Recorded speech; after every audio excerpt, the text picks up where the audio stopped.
So I'm just going to tie a basic Hexagenia Nymph.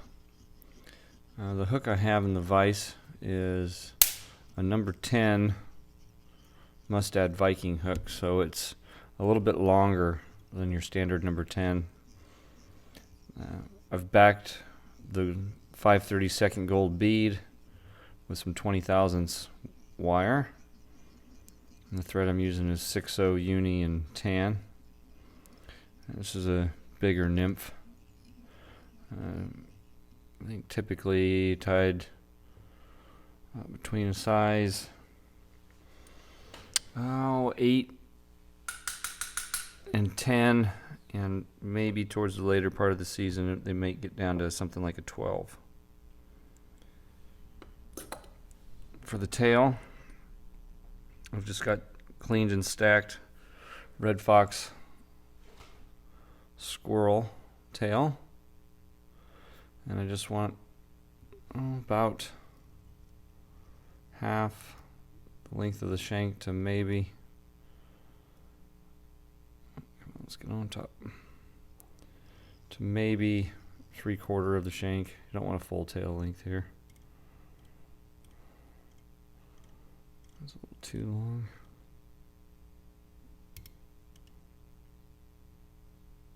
That looks good.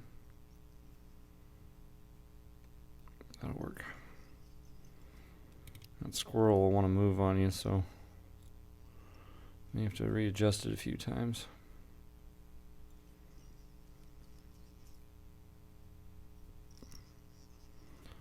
We'll bring it up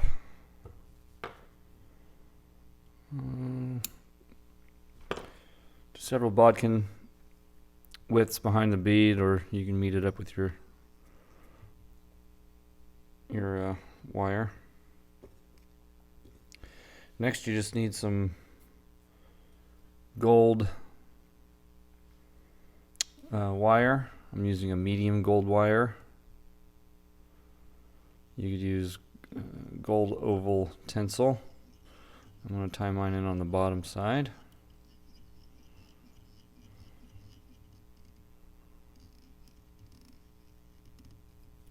Okay.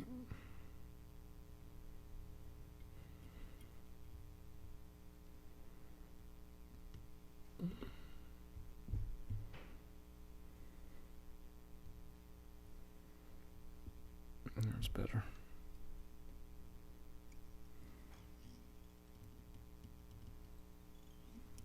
Okay. Squirrel just wants to roll to the one side.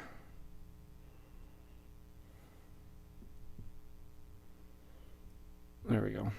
Okay. For the body, I'm just using kind of a creamy yellow dubbing. This is actually possum. And if you're using some of these longer natural fibers, just kind of stack and pull to try to get them all lined up going in the same direction as much as possible.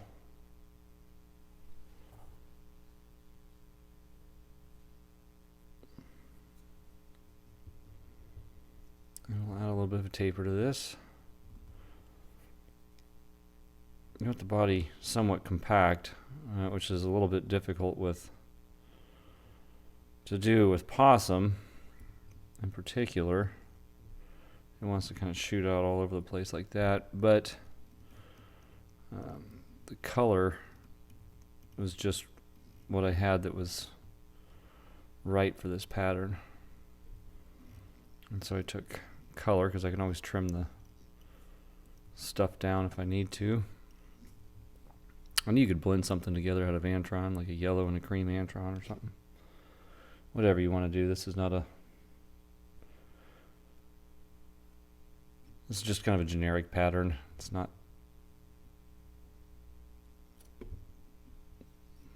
you don't have to be super intense on the actual material that's being used here.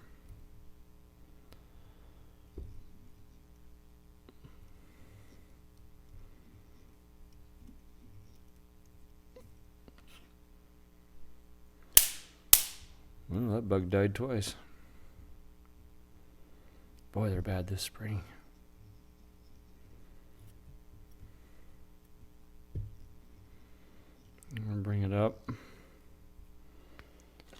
Just another little pinch in there.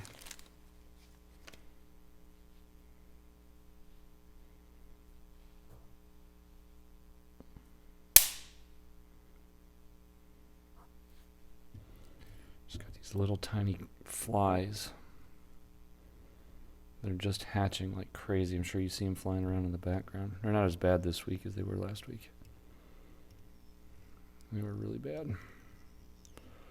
Okay. And so we want to come up to about 2 bodkin widths behind the eye. And you can pluck all this out, give it the old cut. You don't have to make it perfectly smooth, but we don't want a ton of extra bugginess. Some bugginess is good. Boy, they're just gravitating to that black light over there.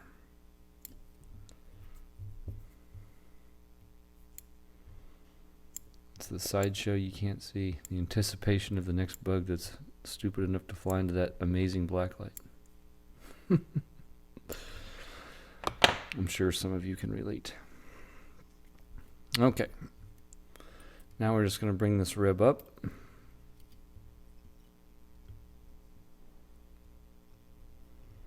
And you're looking for 4 to 5 turns.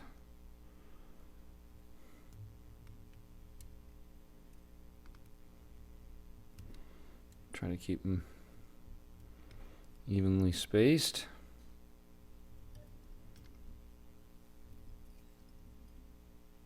I don't typically use medium wire. It's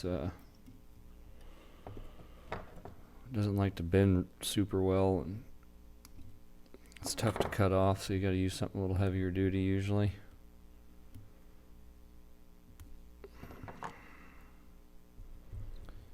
And the helicopter trick doesn't work particularly great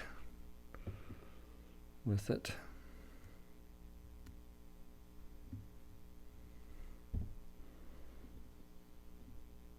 Just trying to get that little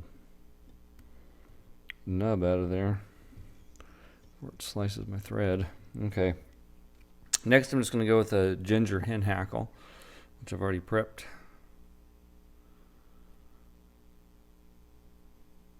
And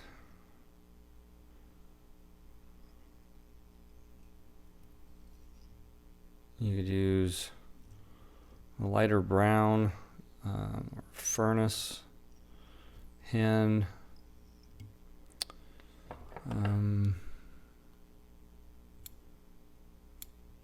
Anything of that nature would probably work. That's good enough. This pattern is not designed to be anything more than what it is. Get it in the water and fish it pattern, you know. Nothing fancy or flashy here. You just want the barbs when you're wrapping your collar here to get back close to the hook point or just inside the hook point. I'm just looking for 3 to 5 turns.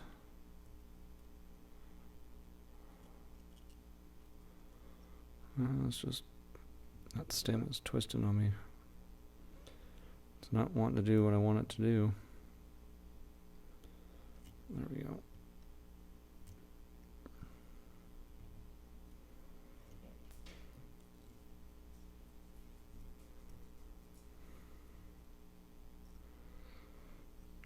Okay.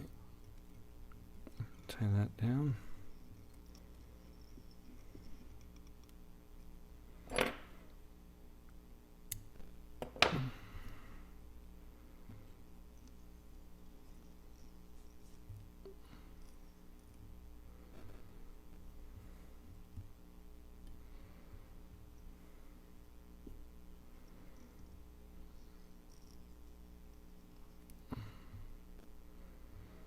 It's kind of an older looking pattern. I'm sure it's been around quite a while.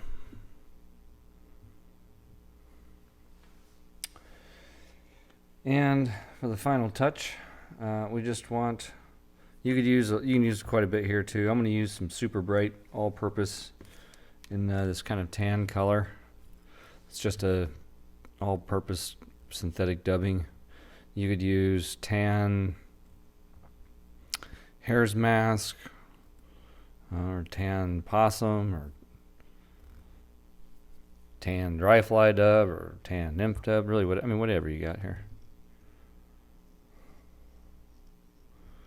And we're just going to kind of build up a little collar, or neck behind the collar. And just going to do a wet whip on this and call it good.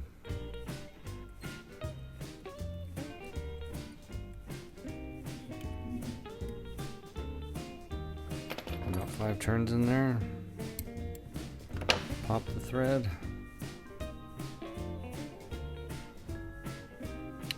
So there you go.